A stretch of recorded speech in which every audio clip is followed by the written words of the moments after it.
episode of the Winston Gilchrist Experience. I'm sharing with a fellow producer, Veronica Kitt. Our experience this week was with Minister Farrakhan.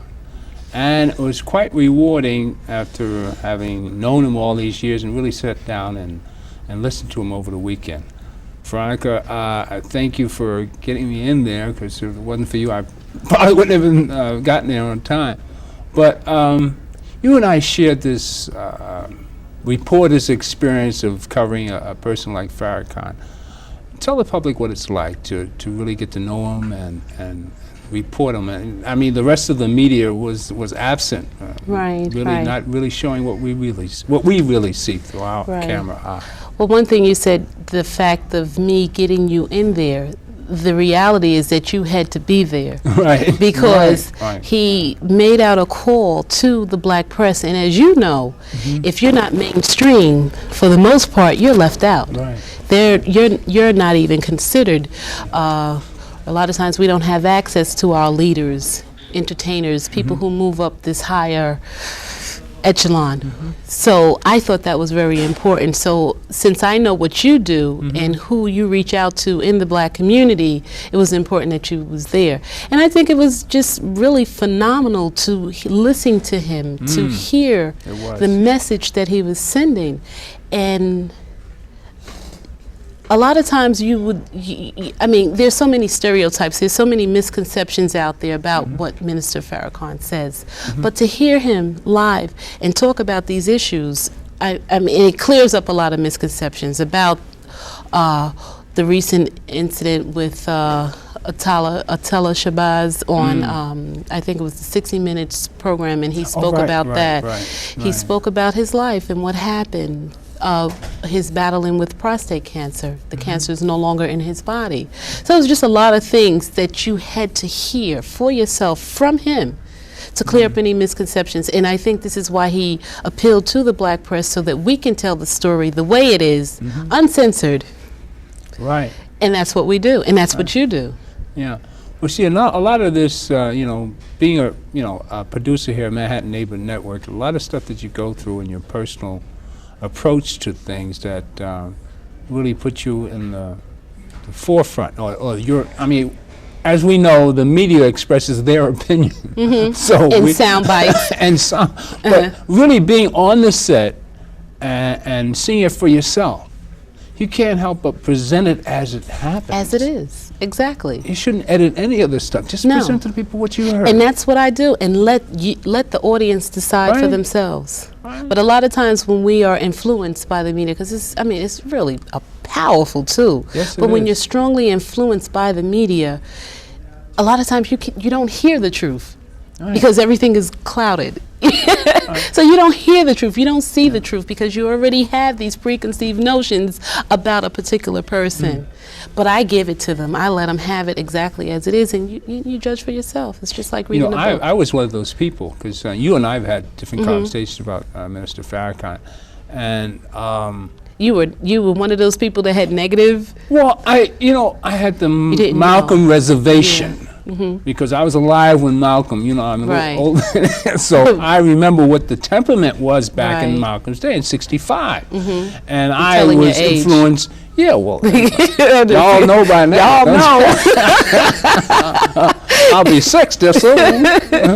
But I was around and alive and out of the Marine Corps, so I was well developed as far as my influences. And I was influenced by the media and by the typical American exposure, being black in America. So I wasn't listening to anybody. I was just doing my own thing. Well, these guys might have. But in hindsight, you look back to that, and to me, it was just a fight amongst them. And when they came out of the battle, I didn't much care, but through history, I learned what they were all about. In other words, I wasn't in the court at the time. I was mainstream and doing my thing, like a lot of black people. Right. But you look at being history, influenced by the media and of what course, they say, by Hollywood, by all that nonsense. Africa was like Tarzan movies to me. I mean, I was still brainwashed and in the system here. But here it is 30, 40 years later, and then you look back and you know how stupid you really were. Right. How much you didn't know about yourself and Or your didn't people. care, maybe. Really? But when did you wake up? I'm just curious to know. When it did takes you a wake up? long time. Because you're doing like really great things, bringing the different people here, presenting the information. And so it when takes a did- long Yeah. time. I think it took to me to get to 50 before I woke up. Wow. I mean, I was just doing my thing, and but I started to learn about, history. Well, actually, I turned around in '68. Actually, when Martin and Bobby Kennedy were killed, I gave up on the system, Right. and I went mainstream for quite a few years. And then the '80s came, and well, that's another story. But back to We the- fight back now. This is how you fight see, back. when I was exposed when I came here to Manhattan Neighborhood Network. Okay. This is when I started to realize how. Well, I always knew the media affected us. I went to school in '89, so I became aware of how television influences us. Right. So I started to really take a good look at myself, how I had been influenced, and once you've been brainwashed, you come out of the brainwash, and you look at all the stupid things you've done in life, then you get to really educate yourself. Right. And you feel like you got to tell it all. It's Yeah. like you, because I've seen Winston on top of a lamppost, covering the news, because I knew, and he knew as well. If he wasn't on top of that lamppost, Nobody else would got it. Right, and Nobody they else wouldn't got have it. known what was said. Well, I don't think I really learned until I got to this business here. To really see, because I was always afraid, like everybody else, to get in front of the camera. So for years I spent behind the camera, criticizing myself the way I look. Now everybody I put on camera, they say, "Oh man, I look horrible. Oh, I hate that way I look." I don't even know how I look. I'm beyond it. I don't. But see, so that's why this is therapy for me. This is weekly therapy. Right. That's why I call it the Winston Gilchrist experience. Right. Because all I do is sit here and talk, and the way I normally talk, and so it's been rewarding because I've learned a lot about myself Right, and the right. people around me. Right. Then you realize what a powerful tool this media is and what you can do with it. And then it became a calling from God to really express what I see in church and what I see in people. Right. And when you get in front of people like Reverend Sharpton, which we have a show on Saturday at 6:30, a When Christ production, and then Camille Yarborough. Yes. And you get these people that have gone through the same experience you, but they can really educate. Professor Smalls we've had on. So the joy comes in being here. you know. Right.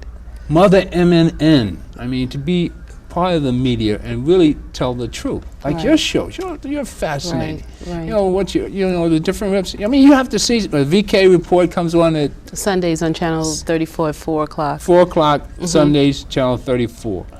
We should have, since we're live, we don't have post-production where we can put the titles up. So, but the whole thing is that we're real here. That's why I love going live, because you can't cut. If you blow it, you blow it. I mean, I drive the crew crazy because we come live and real. And he's behind the scenes man too. I mean, he's checking sound, and I'm like, where is You gotta Winston? do He's it. back there You gotta checking do it. his own sound with the mic. But that's real TV, and that's That's it. important because the delivery is important, and the information that comes across these airwaves is important. Yeah. Important. And you know, I respect what you do. You know, I respect what you the Oh, it's a people that you love. bring. It's a love. Yeah. Well, you do the same. But you had to be there. You had to be there. You had to be there at Farrakhan's thing. I thought That was like beautiful. It That was. beautiful. Thank you, Veronica. Yeah. I mean, I saw a light, and I needed to see that. I really need to see and feel it, to be Right. there in the room. It changed your perspective. Yes, it did. Yes, it did. Yes, it did. Yes, it did. I love his efforts to bring us together. Yeah. And we need it so desperately. Yes. I tell you what really opened my eyes was that Diallo. You know, because, you know, I cover Sharpton every week. And when I went up to Albany, and we were arguing, oh, they're going to get off. And I felt stupid because I really believe that The system? they're going to I believe they will be convicted of something. Okay. Okay. You know, I felt like a real idiot. I mean, I Right. said, what? I mean, you really had faith in the system. right, And right. people looked at me and said, what? You're stupid. So, Right. but I really, truly believe that they were going to be But there's a convicted of lot of something. people like yourself that believe in the system until certain things happen to us. Do they have to be it's behind like a the camera wake-up like call. we are in order to see Right. the truth? Right, but how often do things not go in our favor? How often does it happen? There are so many people who have been disenfranchised. There are so many people who have felt the negative aspect of this system. And so they're total disbelievers. These are the grassroots folks, revolutionaries. We're down, ready to fight because the system does not work. And there's a lot of people out there that believe that. But then there are people like you that says, it's going to work out. They're going to get something. They're going to get charged with something. But then you realize, see, I'm old enough to remember the way it used to be. And it's so hard for me. Was it good then? It was a struggle. But I was angrier then. Yeah. And I didn't take any stuff. Right. So, but today I've mellowed and I bring that strong faith in God. And I say, well, God, when are you going to change it? He says, well, have faith. So, well, you're the instrument, and you're making changes by bringing the information to the forefront. And the media. And I think people of color and people that are, you really have to come to Manhattan Neighborhood Network and get experience to this media exposure that really brings the truth to you. And we try to do the best job that we can with what little funds we have, because nobody gets paid. Right. But I think it's excellent because of the fact, a lot of people, they shun or they look down on public access. But the reality is, because we have no control over the mainstream media, this is our media. This is what we control. So then you utilize it to the best of your ability by presenting information the way it is, uncensored, because they don't censor you here. They don't stop you. This is freedom of speech, true essence of democracy, the way it's supposed to be. And this is and this is it. And this is one of the beauties of public access, Manhattan Neighborhood Network. I mean, we can go with it, and it's great. They don't stop you. I mean, they have rules and regulations, certain time frames, 13 weeks or whatever, but I mean, that's really about it. So it's ideal. Well, without further ado, let's bring up this roll-in. A question asked Minister Farrakhan. This was Friday, just before his going to the UN. This is at the State Office Building on 125th Street and 7th and 8th. I think it will be right back at you. It's about 10 minutes long, so you're going to see the whole thing, all right? So you judge for yourself. Only at Manhattan Neighborhood Network. My name is Ron Howell with Newsday. Minister Farrakhan, can you say something about the personal transformation of the past year or so in light of your illness in particular? And given the comments that you just made, and I wasn't even going to bring up Jews at all, but specifically with reference to Jews, given the strength of the comments you made just a few minutes ago, would you say something about how that transformation is reflected, say, either in your feelings about Jews or say something more about meetings you've had with Jews, whatever? Sure. Secondly, because this is two-part, if you could connect it in some way with what Mayor Giuliani has gone through, maybe you'll give me a chance to bring that up again. But would you say something about that transformation, and specifically with respect to Jews? Transformation, that has been misused by the media to make it appear, oh my God, Farrakhan had a bout with death and came out so changed that he's no longer able to speak to the hurt of his people. A near-death experience, which I definitely went through,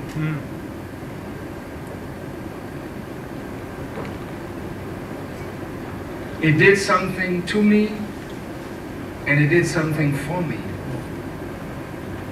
I was 3 minutes away from death.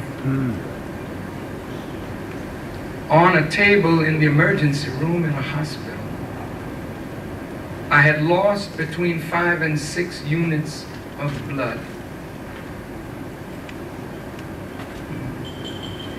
And I was in excruciating pain.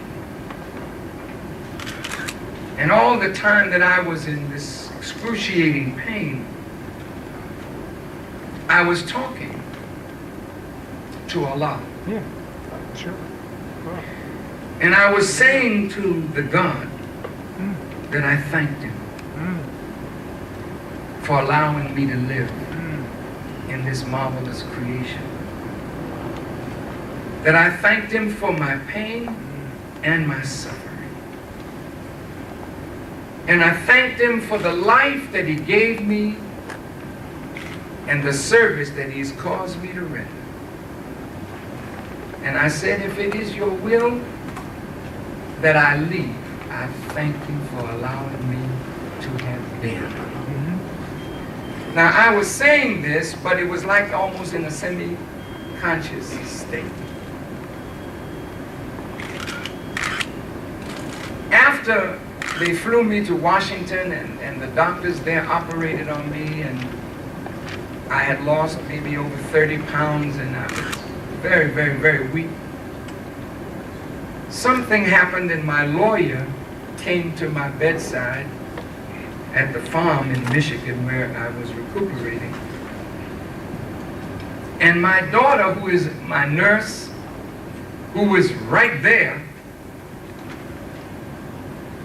at my bedside when I was going through this, began to say what I was saying when I was in that condition. And when I heard what she said, the tears rolled out of my eyes. And I couldn't speak for a moment. And I told my lawyer, Lou Myers, whom many of you may know, I said, you know, it's one thing to believe that you believe. It's another thing entirely to know that you believe. Amen. When one of my companions, Brother Jabril Muhammad, heard what I had said on my deathbed, and a lawyer was present when my daughter was recalling what I said, Brother Jabril asked the question, I must get to the lawyer and ask him what is the weight of a deathbed confession. Deathbed confessions have great weight. Allah says in the Quran, I will try you with something of fear and hunger and loss of property, diminution of fruit and loss of life, but give good news to those who are patient and steadfast under trial. You don't know who you really are. Each of us believe ourselves to be what we want to be in our minds. But when circumstances test you, try you, and you live up to the principle that you say you believed in, then it's no longer belief. You know. You understand me? I'm saying to you today, I know now. I'm not a believer. I know my faith in God is absolutely the root out of which I do everything that I do. I have no personal motive for self-aggrandizement. That don't mean nothing to me. I want to see the liberation of our people. And because I know now, and I'm not just believing, that was like a transforming thing. Yes, sir. Then as I saw how many people prayed for me. Christians prayed. They had vigils in their churches for me. How could I, as a Muslim now, come out when Christians pray for me and be so-called anti-Christian? I hate the division in religion. Jews prayed for me. Hebrews prayed for me. Asians prayed for me. Native Americans prayed for me. The Muslim world prayed for me. White folk prayed for me. How in the world can I come through that now and not be conscious that I must speak now, not just for the hurt of my people, but the whole of humanity is suffering. And I must speak to that suffering, Jews included. So what I said was, and this is real, I would love to see a reproach mark between myself and the Jewish community. I want that.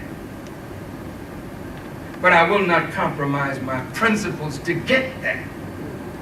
That's what I'm saying. I would love a dialogue with rabbis in the Jewish community and Jewish political leaders. I want that because it would be good for them and good for us if such a dialogue took place. Look at how many years it was forbidden for Jews or anybody to dialogue with the Palestinian and their leadership. And we lost a UN ambassador. Huh? Because he dared to talk to the Palestinians. Huh? Now, there's not only dialogue, but there's a peace process. Doesn't this make sense? That human beings who disagree should sit down and talk about their disagreement? That's intelligent. But you know, when you're used to black folk bowing down, Come on, that's all right. when you're used to wielding what you think is power, and our people start shaking and quaking, and you find a black man that ain't gonna shake and don't quake, then you got to destroy him because you can't control him. I will never be controlled by nobody but God. Amen. He is my control. Amen. And anybody else that wants to control me, you have to fight God. Amen, brother. Go ahead, brother. I reject that. I reject that thought in a white man's mind. That I gotta come to you on my knees in order for us to have a dialogue. Who the hell do you think you are? I don't have to do that. I'm a man and you're a man. Let's sit down and talk like that. I talked to one of the most powerful Jewish leaders in this city. Go ahead. I'm not gonna call his name. But then he was telling me, you know, how much he owned and how much power he had. I said, that's very good. Go ahead. Right on. I said, but when death comes to you, all your power, you can't delay it one fraction of a second. So how much power do you really have? I quoted from the Holy Quran to him. I said, if a flea or something smaller took a morsel of bread from off your plate, you don't have the power to call the flea back to drop that morsel of bread back on your plate. So the Quran says, weak is the invoker and weak is the invoked. I can't bow down to this, and neither should any one of you bow down to somebody that thinks they have power. You only give them power by making obeisance to that which is unworthy of your bowing down. Stop it. Stop it. Because whatever you want in life, God is able to suffice it. But if Satan comes and offers it to you on a platter, he wants something in return. And what he wants in return is for you to compromise the very thing that makes you who and what you are. Never give that up. It is better to die than to give up that which makes you a child of God. Do you follow me? I'm only going to take one or two more questions because I got a long day ahead of me. As you can see, Mr.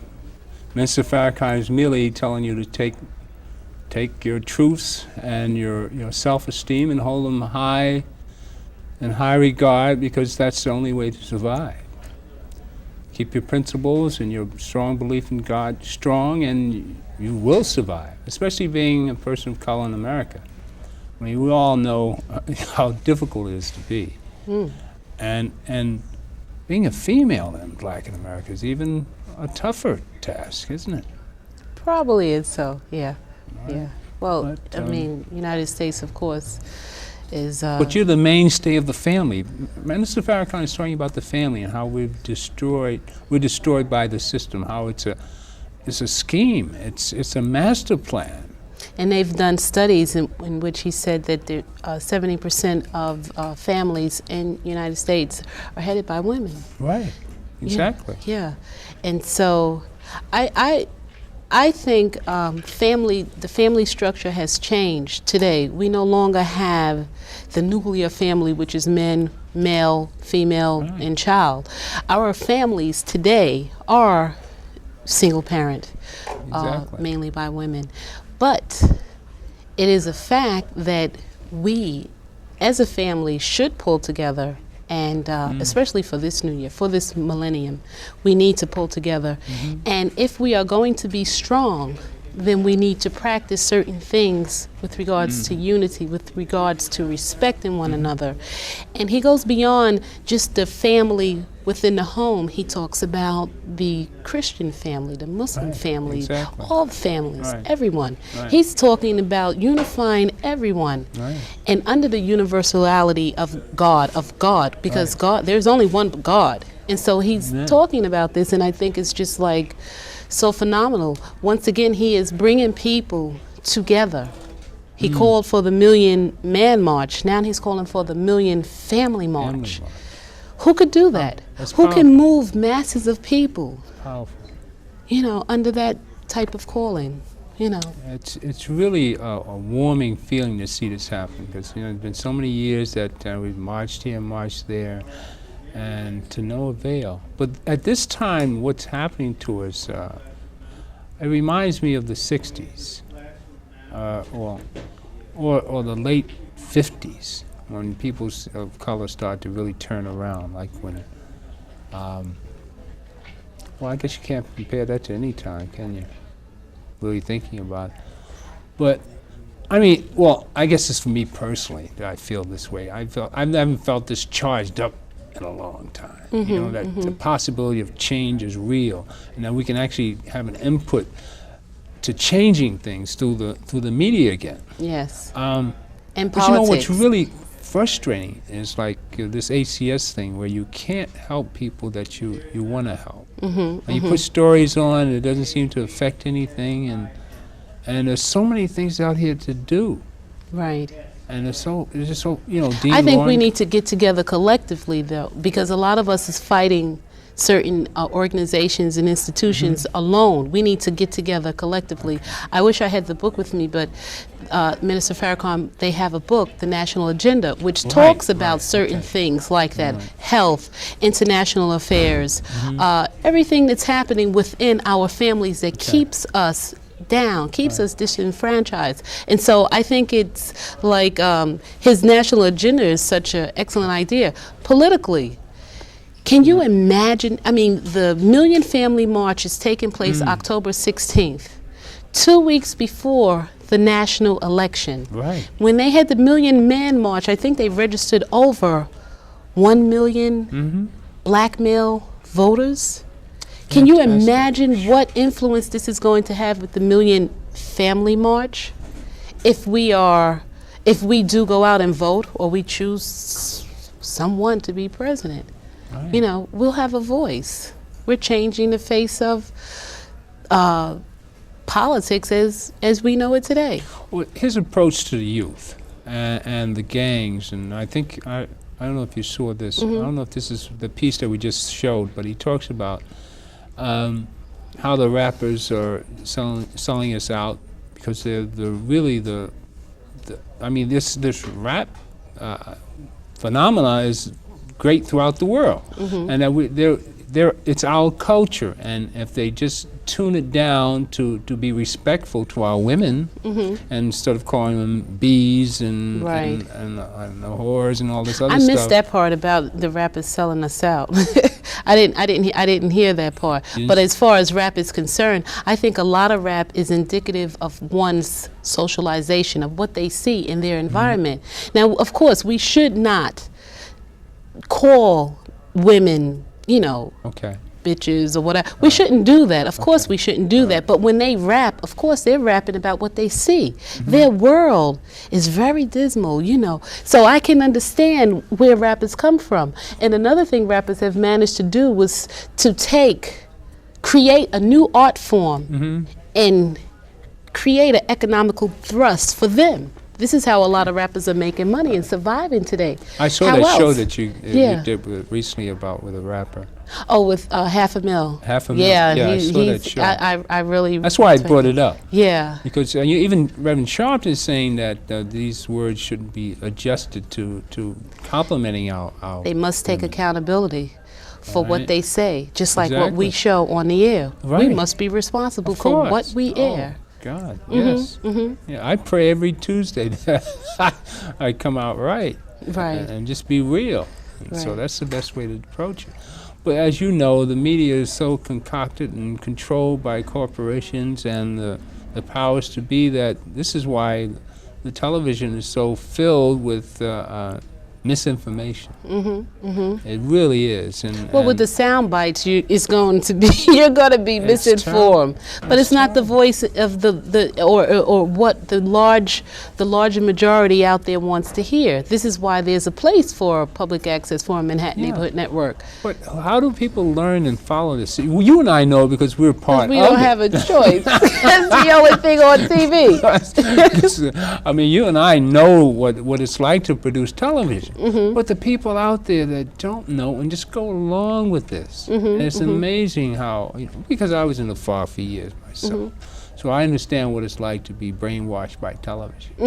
But you need to wake up to Manhattan Neighborhood Network, and everything on Manhattan Neighborhood Network isn't All that great either, because a lot of people don't want to watch it. Exactly. But I don't think So- that people are brainwashed. I think that they never had the choice. Because it's like that's it's a better always word. been there. So they never Yeah. had the choice to realize that there was an alternative. But once you do know that there's an alternative, then you're responsible for it. So then that responsibility puts you in a position to promote change, to go after more positive programming. And I think that but we need support. I mean, it's just like the businesses in our community and stuff like that. How much support do we have when people say, "Oh, buy black"? And nobody patronizes the store. So we are our own worst enemies at times. Well, Farrakhan is saying that we need to go back to the family unit. And these marches, I think all of us need to get together. I think especially the youth. I think the youth has to really pay attention to what's going on. But we are responsible for them as well. We need to teach and give back You have grown and kids. carry them through. How is it as a single parent? It's, Because you have the You know case something? scenario of all these problems it's we're talking really about. it's really great because I'm growing with my children. Okay. But there's a point in time in which I knew that there had to be a male influence in their lives because I have two sons. Right. So it was clear. Because I cannot teach a young man how to be a man. I can't do that because I'm a woman. Right. I can give him examples, but only a man can teach a young boy how to be a man. Right. If they don't have that example in their homes, then what are we creating? Will this young boy grow up to be a man if he has no example? So I mean, the minister speaks about the extended family. So I respect when older brothers step in and take Right. younger brothers under their wing. Yeah. You don't necessarily have to be the biological father in order to be the father. Right. So I think that's important. But it's just great. I mean, as long as you have your faculties in place, your children are grow. Some people say my kids are spoiled, but that's from the mom's perspective. Well, you're supposed How to could you be be. both? It's just really, really hard. But they're good. They're good. They're really good. It is, and it's okay. It's It's tough. your responsibility. You have no choice but to do what you have to do, as a parent. So hanging in there. So you put Farrakhan as a symbol of we were making comments of Farrakhan's son. If you notice what we just saw here, the piece we powerful. just ran, the gentleman in back of Farrakhan is Farrakhan's son. I mean, as a lot of you know, and if you were watching his reaction, we were talking Powerful. about how powerful it is to have a father of that stature and feel and emulate and be there behind them. But I like talking your about watching shot. your back. Yeah, I like the two shot that you did because Yeah. Winston is very technical, and so he gets into that. The two shot was powerful. That's dynamite. Yes, I Now, really could you love the way feel you the shot energy that. coming across? I know if Yeah. you people that know something about videotaping, and Yeah. I started out as a photographer, so Yeah. Oh yeah, you really this capitalized that is- entire. this is- That in itself, it was powerful. I really respect the way you shot it. But what about the minister being being up at Sharpton's headquarters because you were there? yeah. That's something that the media was not there, That but you was- were there. that was a treat. That was a treat. I knew he was coming. I told everybody, nobody at NAN knew he was coming. But I videotape NAN every week, so I was prepared for Minister showing up. And when he showed up at about 11 o'clock, at the end of the radio broadcast, I quickly changed tapes, and bam, I was ready. So it was, matter of fact, we have that clip here. I don't know if we have time to do it, but maybe we can run 10 minutes of Reverend Minister Farrakhan at National Action Network. Nat, you have the tape? Just run a few minutes and see where we at on the tape. I forgot where we spotted it.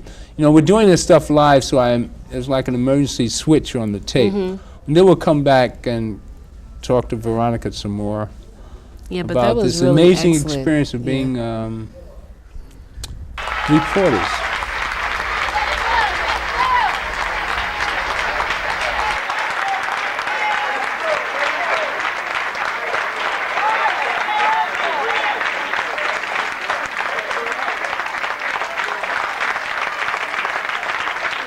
He's spoken about it.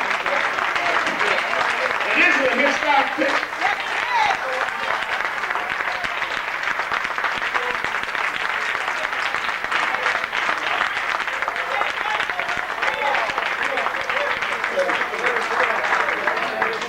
Well, y'all need to freeze the moment.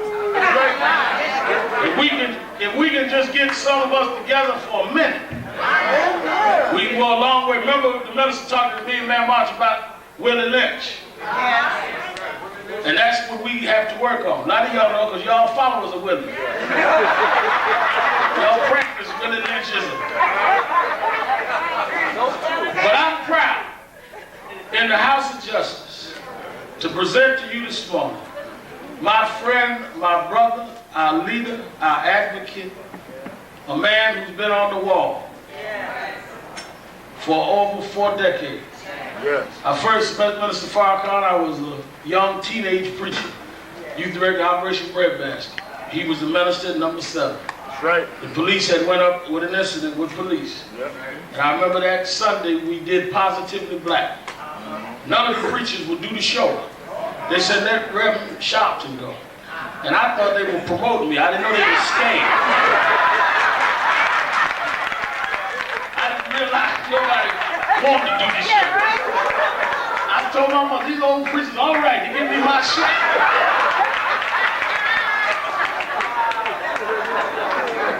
But I went and did the show. And I'll never forget the minister come in. I'll never forget this. They gave us water on the set. And he looked and inspected the water. He said, well, looked at Eugene County. He said, I guess it's all right. I said, no, you a kid, you do everything. So I inspected my water. I didn't know what I was looking for. For the next 5 years, I was looking at water. But he's been that kind of leader and friend. And we've had everyone here from the First Lady to Winnie Mandela. And we've never had a prouder moment than this moment. To bring to you the leader of the nation of Islam, Minister Louis Farrakhan. Top.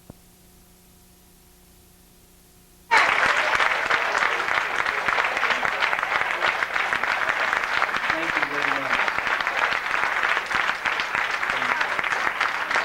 In the name of Allah, the Beneficent, the Merciful, we thank Him so much for the guidance that He sent to all human beings through the mouth of His prophets. We thank Him for Moses and the Torah. We thank Him for Jesus and the Gospel. We thank Him for Muhammad and the Quran. Peace be upon these worthy servants of Allah.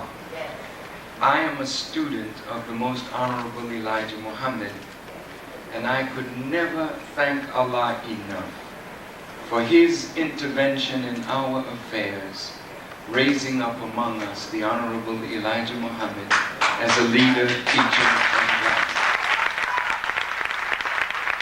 I greet all of you, my dear brothers and sisters, with the greeting words of peace. Assalamu alaikum. To my dear brother and friend and companion in struggle, the Reverend Al Sharpton, to all of the brothers and sisters who are a part of this movement and this great house of justice. I had to come this morning. Thank you. Thank you.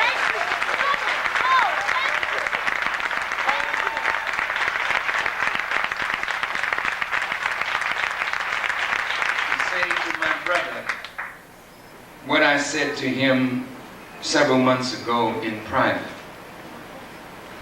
I saw him on C-SPAN one morning, and I listened to the beautiful way he answered the questions of his questioners. And I said to myself, how blessed we are to have a brother like this, who speaks so well to the hurt and the pain of those who suffer, those who are black, but other than black. He has stood and is standing on the principle of truth and justice. I wanted right then to write him a letter to tell him how much I admire him. You know, if you really love God, you can see him wherever he appears. Oh yeah. Oh yeah. In whatever form he appears in. And wherever you see God manifesting through a human being, you have to bow and recognize his presence. That's right. That's right. We see him in the flowers, we see him in nature, but the most beautiful way to behold him is when you can see him and feel him in a fellow human being.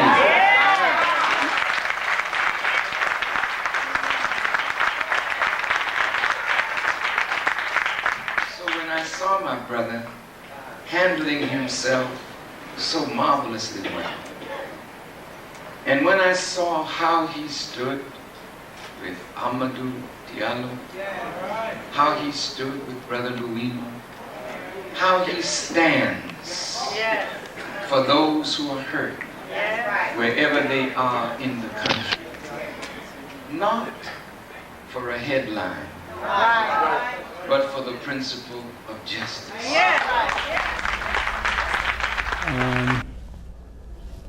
He's a good young brother. As you can see, that's a powerful combination.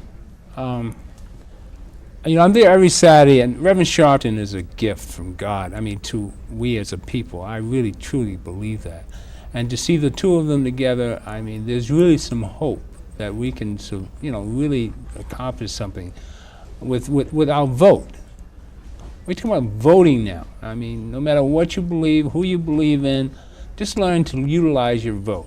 Let's do it the right way. We don't have to grab a gun. He goes on to say further about utilizing your vote rather than the gun, and using the power of speech and the media and what powers we have as, exposing people to what we see. I mean, that was quite an experience this weekend. I mean, it was dynamite. Now imagine seeing Farrakhan Friday, Saturday, and I missed the Sunday. The Saturday night. It was a Saturday night. Yeah, Saturday night. At Manhattan Center. But you know what? Oh, the UN, I missed that one too. At the United Nations as and well. You were there for those two. I was there, yeah. But you know something, looking at that piece, I immediately thought of the meeting of Malcolm X and Martin Luther King. Ooh, wow. I was just putting it into a historical context. And I think the powers that be would hate for various leaders like a Sharpton and a Louis Farrakhan to come together. We've never discussed Because can you that imagine what would happen if we, as a people, come together and unite? Because one thing Farrakhan was talking about was the African nations, 43 nations got together, and they're going to start the United States of Africa. Can you imagine if globally we begin to unite? Because we're so divided. It's powerful. But if we begin to unite, Sharpton is doing a march on August 26th. Redeem the Dream. Redeem the Dream. Right. And so Minister Louis Farrakhan supports that. Right. And vice versa, Sharpton supports the Million Family March. Which is October 16. 16. Okay. So this is the new millennium. What is happening to us in our communities, our people, our psyches? What is happening? What will happen? And God is bringing us together as a community, as a spiritual people of spirituality are coming together as a people. That's what I think really said. I think that's Farrakhan's, Reverend Minister Farrakhan's message. That no matter what religion you are, whether you whatever, there's one God. I mean, there's no claiming that we're all God's children. Until we get to that point, we're going to flounder around and just be our own individuals forever. And that's what I was lost in. That's what I mentioned early in life. I didn't have any direction. I didn't feel kinship to anyone. And I had Mr. Diallo on a couple of weeks ago, and we ran it on July 4th. And just being close to someone that's going through that trauma and feeling his strength, and it's his belief, his belief in God that's carried him through all this stuff. And it's just amazing how much strength people and faith in people have in God. You're right. And you're right. Minister Farrakhan says that, this is a revelation to him, being 3 minutes from death. And I think it takes us all that Right. being close to death before we wake up to reality. Exactly. The reality of God and his existence. So. It's interesting because you said him being, the fact that he was close to death, and he says, what does the weight of a deathbed confession has? And he talked about how he was saying certain things, and then at some point later his daughter was telling him exactly what he said. And he related that to Shaka Sankofa. Oh, right. The killing of Gary Graham. That was powerful. And Gary Graham laid across that gurney, and he said, I did not kill your son. Now, usually when you have people who commit crimes, at some point they find God. I think Volpe found God, and he's doing things, the one that did the incident with Luima, with the plunger. The officer, so they said he found God. At some Volpe point, has found God. That's what they said. They had found God. I forgot who the woman, his minister. Her name is. I can't think of her name right now. But at some point, you have remorse. You become apologetic. You admit and you say, "I'm sorry," but he never said sorry. He never did.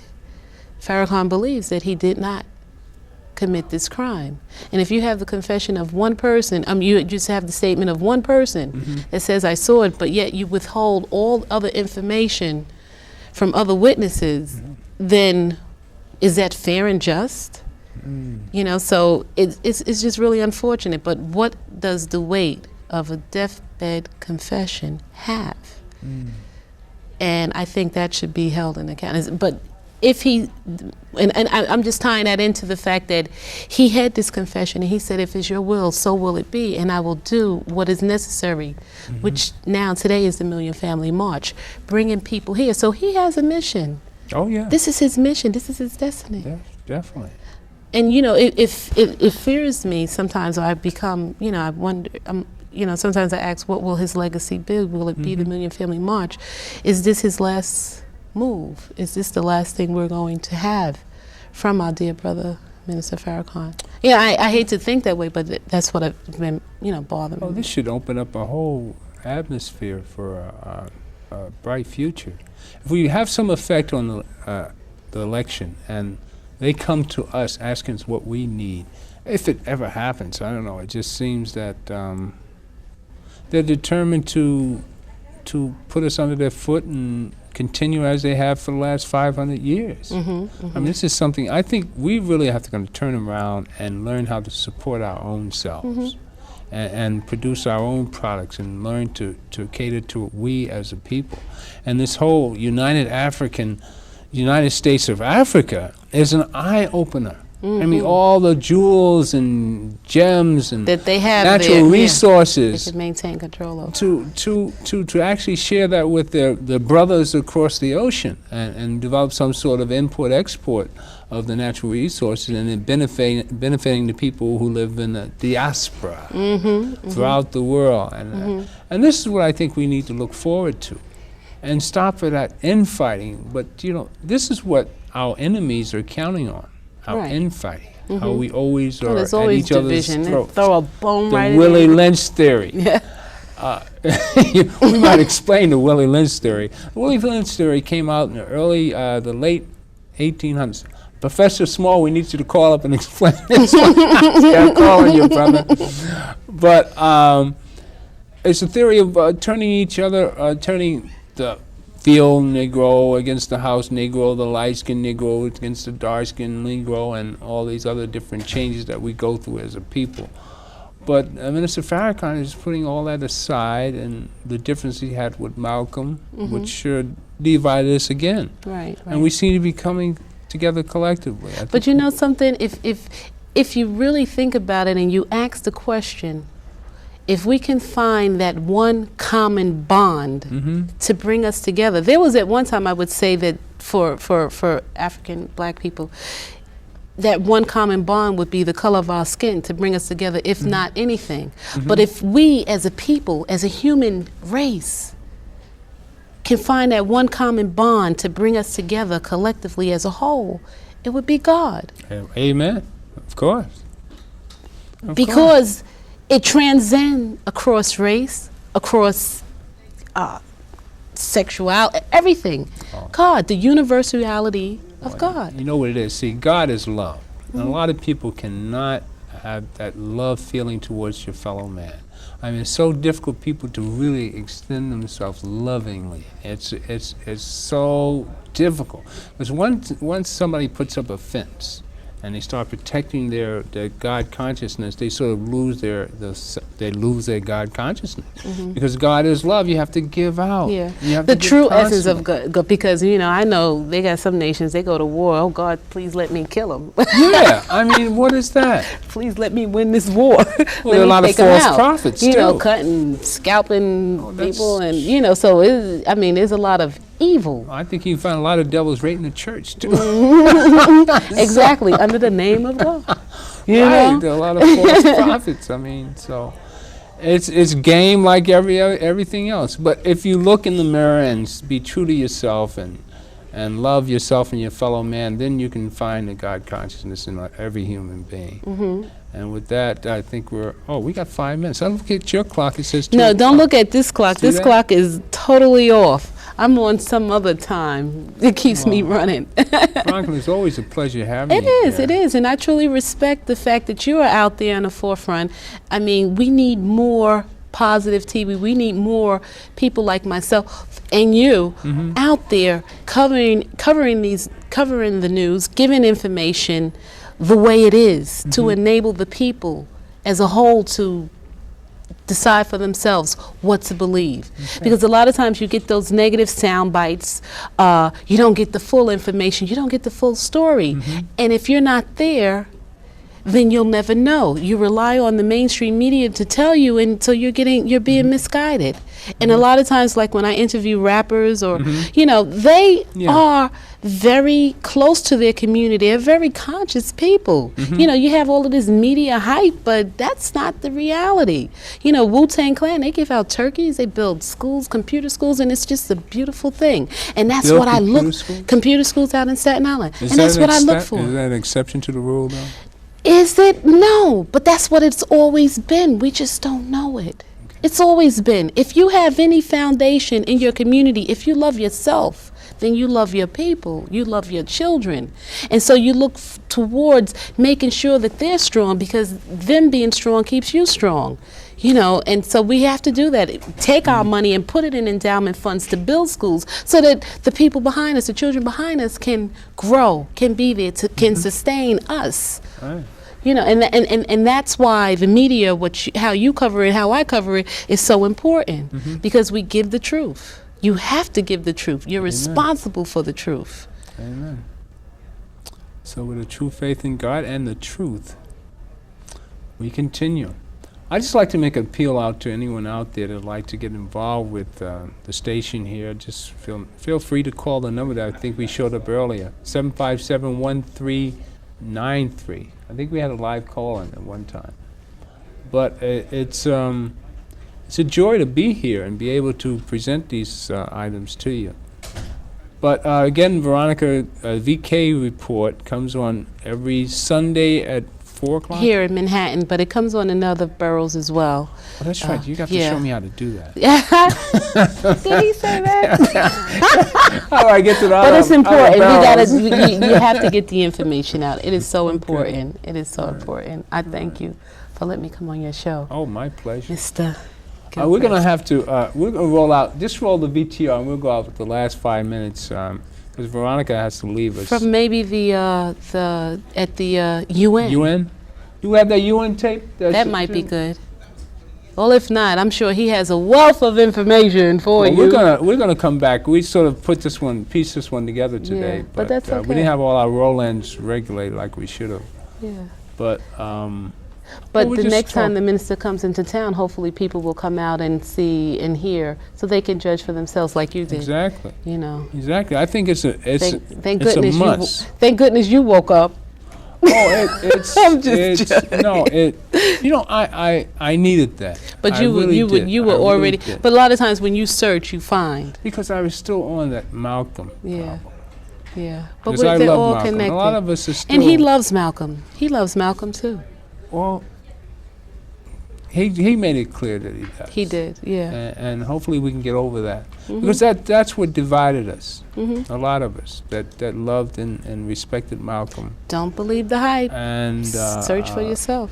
But you have to see the man, the individual for himself to really get to know what's going on. So it behooves all of us to pay attention to what goes on in our community, and especially pay attention to what happens here at Manhattan Neighborhood Network, because I think this is the only place you get the truth. And especially watch Veronica's show. I mean, she's always coming up with new ideas, and she reaches the rapper community, not such as I do. I don't have that connection like you do. I challenged them. You know, because I see it as being disrespectful most of the time, because I watch what they put on television. I've got grandkids in the house, and I see the. But the women got to take, but they got to take responsibility as well, because I wouldn't be in the video. Boop boop, you know. You know that's. So they got to take responsibility too. It's not just the rappers, of course. But it's not even them. If we look at the bigger picture, it's the mainstream media, and that's what it's sells. Sex. It's sex. It's and sex we buy into it. You know, having come through a Pollyanna existence when I was that age, it was, you know, it was Doris Day in my day. You didn't see any booty shaking or nothing. You know, No, you seen Pam Grier kicking down doors. That was the 70s. I'm talking about 50s. Oh, see, you know, he's dating himself, and, you know, I just can't even relate. I got a son older than you. But that's my brother. I got a son older than you.